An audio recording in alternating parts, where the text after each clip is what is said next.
Hello guys, ஐ மருண். உயிர்னா என்ன? இந்த கேள்விக்கு பல கோணத்திலிருந்து பல ஆன்சர்ஸ் வரும். உயிர் என்பது எனர்ஜி மற்றும் மாலிகுல்ஸோட காம்பினேஷன்ஸ். நேச்சர், இயற்கையானது முதல் உயிரணுவை உருவாக்க 50 ஆண்டுகளுக்கு மேலே எடுத்துக்கிச்சு. 1970களில் தொடங்கிய ஜெனட்டிக் இன்ஜினியரிங் மற்றும் கம்ப்யூட்டர் டெக்னாலஜியை பயன்படுத்தி இப்போ ரீசெண்டாக யூஎஸில் இருக்கக்கூடிய சயின்டிஸ்ட் இயற்கையோட அந்த மாபெரும் மாயத்தை சாத்தியமாக்கி காட்டியிருக்காங்க. அதாவது ஃபஸ்ட்டு ஆர்டிஃபிஷியல் செல்லை உருவாக்கியிருக்காங்க. இப்போது அங்கே டீட்டெயில்டாக பார்ப்போம். நமது சோலார் சிஸ்டம் இப்போதைக்கு எந்த அளவு மிகப்பெரிய அளவுள்ளதாக இருக்கோ அதை விட 450 கோடி ஆண்டுகளுக்கு முன்பு ஒரு மேசிவ் லார்ஜ் மாலிகுலர் கிளவுடு இருந்திருக்கு. அந்த மேசிவ் லார்ஜ் மாலிகுலர் கிளவுடில் கேஸ் மற்றும் டஸ்ட் போன்றவை பல மடங்காக இருந்திருக்கு. இப்படி பல மடங்காக இருந்திருக்கிற கேஸ் மற்றும் டஸ்ட் போன்றவை மிக சிறிய அளவில் சுருங்கி நமது நட்சத்திரம் உருவாயிருக்கு. அப்புறம் நமது நட்சத்திரத்தை சுற்றி புரோட்டோ பிளானட்டரி டிஸ்க், கிரகங்கள் உருவாக்கக்கூடிய டிஸ்க் உருவாயிருக்கு.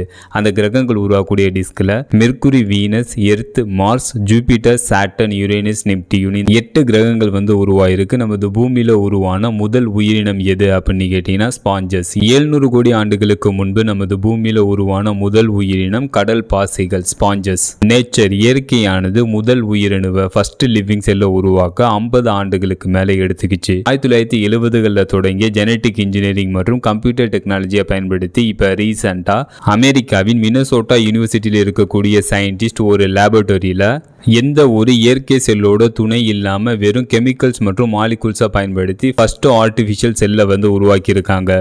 உருவாக்கியிருக்கிற அந்த செல்லுக்கு ஸ்பட் செல் அப்படின்ட்டு நியமிச்சிருக்காங்க.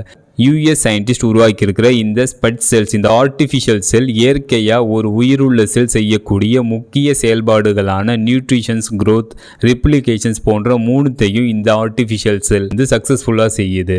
ஆர்டிஃபிஷியல் செல் நமக்கு தேவையான புரோட்டீனை உருவாக்கக்கூடிய ரைபோசம் எனப்படும் டினி மைக்ரோ ஆர்கானிசத்தை உற்பத்தி செய்யக்கூடிய எபிலிட்டி இந்த ஆர்டிஃபிஷியல் செல்லுக்கு இப்போதைக்கு இல்லை அப்படின்ட்டும் ஃபியூச்சரில் இந்த எபிலிட்டி இருக்கும் அப்படின்ட்டும் தெரிவிச்சிருக்காங்க. ஏன் நமக்கு தேவையான புரோட்டீன் சொன்ன அப்படின்னு கேட்டீங்கன்னா சப்பாட்டாமிக் பார்ட்டிகல்ஸ் அமினோ ஆசிட்ஸை உருவாக்கும். அந்த அமினோ ஆசிட்ல நைட்ரஜன், ஹைட்ரஜன், பிற பொருட்கள் இருக்கும். அந்த அமினோ ஆசிட் புரோட்டீனை உருவாக்கும். அந்த புரோட்டீன் நம்மளை உருவாக்கும். புரோட்டீனை உருவாக்கக்கூடிய எபிலிட்டி இந்த ஆர்டிஃபிஷியல் செல்லுக்கு இப்போதைக்கு இல்லை.